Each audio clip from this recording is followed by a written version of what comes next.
ঘড়ির কাঁটায় তখন দুপুর 11:23। হাবড়া স্টেশনে অপেক্ষা করছিলাম ট্রেনের। তো কোথায় যাব সেটা তোমাদের অপেক্ষায় থাকলো, সেটা তোমাদের ভিডিওতে বলবো কোথায় যাচ্ছি। বাট অনেক দিন ধরে ছুটি পাচ্ছিলাম না, তো একসাথে ছুটি পেয়ে গেছিলাম, 3টে ছুটি। আর শীতকাল পড়েও গেছে। ভাবছিলাম সেখান থেকে সেখানে গিয়ে বাড়ির জন্য কিছু নিয়ে আসবো। সেই মতো স্টেশনে অপেক্ষা করা, ট্রেনের জন্য অপেক্ষা করা, ট্রেন অলমোস্ট চলেও এসে ক্যানিং লোকাল। হাবড়া থেকে তখন 11:26 বাজে। 11:23-এতে আসার কথা ছিল, 11:26 বাজে। উঠে পড়েছি ট্রেনে।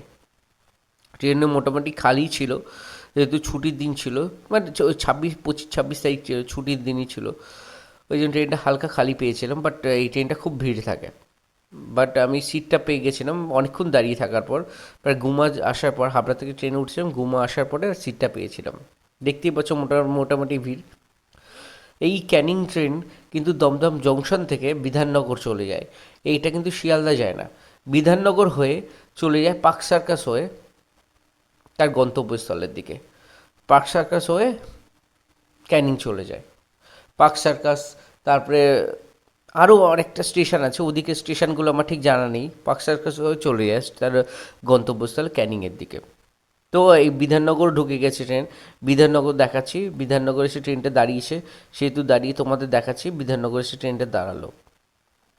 আমি পার্ট টু পার্ট হিসাবে তোমার ভিডিওটা দেখাচ্ছি, যাতে ক্যানিং ট্রেনে কীভাবে কখন কোথায় পৌঁছাচ্ছি আমি, তোমরা যদি কখনও সেখানে যেতে চাও কিভাবে যাবে, সেই জন্য তোমাদের স্টেশনগুলো পরপর দেখাচ্ছি কোথায় কোথায় ট্রেনটা থামে। এই স্টেশনটার নাম আমার ঠিক জানা নেই, এটা তবু বলে দিই, এটা পার্ক সার্কাসের আগের ঠিক স্টেশনটা। এই যে ট্রেনটা ছেড়ে দিয়েছে, ট্রেন ছেড়ে আমি ট্রেন থেকে নেমে আমি পৌঁছে গেছি বালিগঞ্জ জংশনে। হ্যাঁ, বালিগঞ্জ জংশনে। আমি এখানে সোনারপুরও যেতে পারতাম, আমি সোনারপুরে না গিয়ে বালিগঞ্জ জংশনে নেমেছি। বাট এখনও তোমাদের বলবো না কোথায় যাচ্ছি। এই বালিগঞ্জ জংশন থেকে আমি নামখানা লোকাল ধরবো, কিন্তু নামখানা লোকাল 1:28-এ 2 নম্বর প্ল্যাটফর্মে দেখছে শিয়ালদা নামখানা লোকাল 1:28-এ পৌঁছে গেছে। নামখানা লোকালটা কিন্তু প্রচণ্ড ভিড় হয়, আর আমি কিন্তু সিট একটুও পাইনি। তোমাদের এটাই বলে দিই, যারা যারা নামখানা যাবে তারা এখান থেকে ট্রেন ধরে নেবে। বাট আমি আমার গন্তব্যস্থল কিন্তু নামখানা না, আমি যাচ্ছি অন্য একটা জায়গা। তো অনেক দিন ধরে ভাবছিলাম সেখানে যাব, বা সময় করে উঠতে পারছিলাম না। শীতও পড়ে গেছে। এবার গাইস তোমরা একটু গেস করো যে আমি কোথায় যাচ্ছি। এখন যারা গেস করতে পারোনি, অনেকেই গেস করে নিয়েছো আমি নামখানা লোকাল ধরে কোথায় যাচ্ছি। এই শহর পেরিয়ে, গ্রাম শহর পেরিয়ে, শহরের বাড়িঘর পেরিয়ে গ্রামের রাস্তা নিয়েছে ট্রেন। বালি কেন, শিয়ালদা থেকে আমি যখন দমদম থেকে যখন ট্রেন ছাড়ে, কত পাকা পাকা উঁচু উঁচু 2তলা 3তলা বাড়ি, কত বড় বড় বিল্ডিং। যত গ্রামের দিকে যাচ্ছে তত বাড়িঘরগুলো ফ্যাকাশে হয়ে যাচ্ছে, শুধু দেখাচ্ছে গাছপালা। বাট এইটাই আমাদের প্রকৃতি, এই গাছপালাই আমাদের প্রকৃতি, গ্রামই আমাদের প্রকৃতি। এবার তোমাদের দেখাবো আমি এই গ্রাম পেরিয়ে আমি কোথায় যাচ্ছি। আশা করি অনেকেই বুঝতে পেরেছো, নামখানা লোকালে যখন উঠেছি তোমরা হয়তো গেস করতেই পারছো আমি কোথায় যাচ্ছি। তো এখনও বলবো না আমি কোথায় যাচ্ছি। ট্রেনটা চলতে শুরু করেছে, হ্যাঁ অনেকক্ষণ দাঁড়িয়েছিলাম সিটের পাশে, কিন্তু সিট পাইনি। এতটাই ভিড় ছিল, সিটটা পাইনি। শেষে আমি জানলার কাছে, দরজার কাছে দাঁড়িয়ে পড়ি। ভাবছি সিট পাবো, বাট সিট পাইনি, যেহেতু দরজার কাছে দাঁড়িয়ে পড়ে একটু ভিডিও করতে লাগি। তোমাদের পুরো ভিডিওটা দেখাই কী কী, মানে ওখানকার ট্রেনে কিন্তু আর ফটাস জল, এগুলো আমি ছোটোবেলায় খেয়েছি ফটাস জল, বাট একে সোডা বলে, 10 টাকা দাম। আমার খুব ছোটোবেলায় এই ফটাস জল, একে ফটাস জল বলতাম। ঠাকুমার সাথে যখন আমি কল্যাণপুর যেতাম, এই জল খুব খেতাম, এর নাম ফটাস জল। এটা হচ্ছে বহুয়া স্টেশন। স্টেশনটার নামটা আমি, বাহিরেও না কি একটা স্টেশনের নামটাও আমি ঠিক জানি না, কেন আমার যাতায়াত নেই। মোটামুটি আর কিছুক্ষণের মধ্যে আমি গন্তব্যস্থলে পৌঁছাবো। হ্যাঁ, তাহলে বলেই ফেলি আমি কোথায় যাচ্ছি। আমি যাচ্ছিলাম জয়নগর। জয়নগর মোয়া আনতে যাচ্ছিলাম। অনেক দিন ধরেই ভাবছি আর মোয়া খাবো। তো মোয়া খেতে গেলে জয়নগর থেকে মোয়া না আনলে মোয়ার সেই টেস্ট পাওয়া যায় না। জয়নগরের মোয়া মানে বিখ্যাত মোয়া। শীতকালে মোয়া মানে জয়নগর, অসাধারণ খেতে। আমি প্ল্যাটফর্মে ঢুকেই নেমেই একটা জিনিস খুব লক্ষ্য করি, এখানে শুধু মোয়ার দোকান। এই প্ল্যাটফর্মের টিকিট কাউন্টারটার পাশ দিয়ে শুধু মোয়ার দোকান। যার জয়নগরে স্টেশনে গেছো, জয়নগরে স্টেশনে নেমেই দেখবে চারপাশ থেকে মোয়ার দোকান, চারদিকে শুধু মোয়ার দোকান।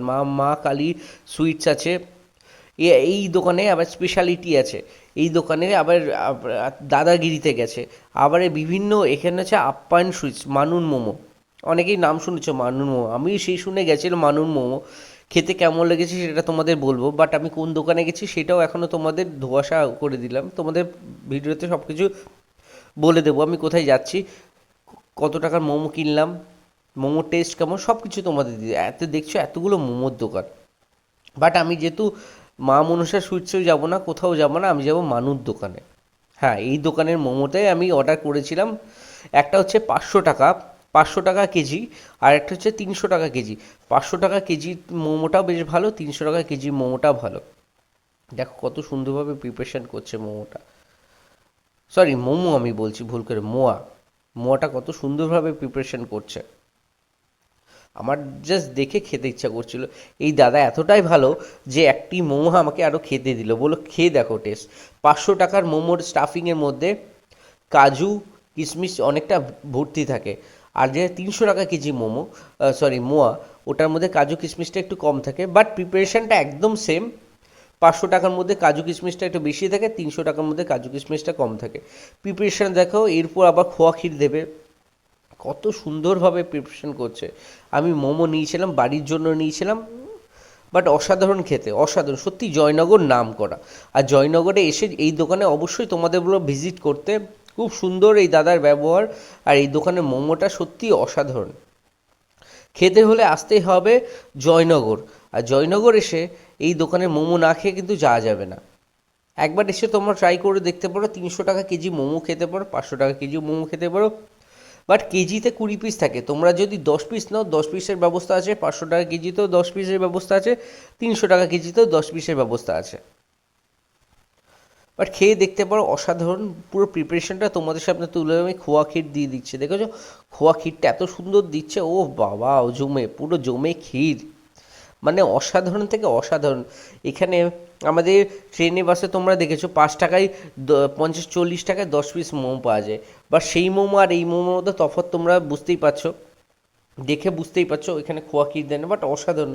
এখানকার এখানকার মোয়ার ফেসিলিটি হচ্ছে, আর এখানকার মোয়াটা এত ভালো হচ্ছে, এই যে এখানে যে আয়ুষ, এখানে যেই ধানে মোয়াটা তৈরি হয়, এই ধানটা বছরে 1.5 মাস ফলন হয়, শুধু শীতকালেই 1.5 মাস ফলন হয়, এই জন্য এই মোয়ার দাম বেশি।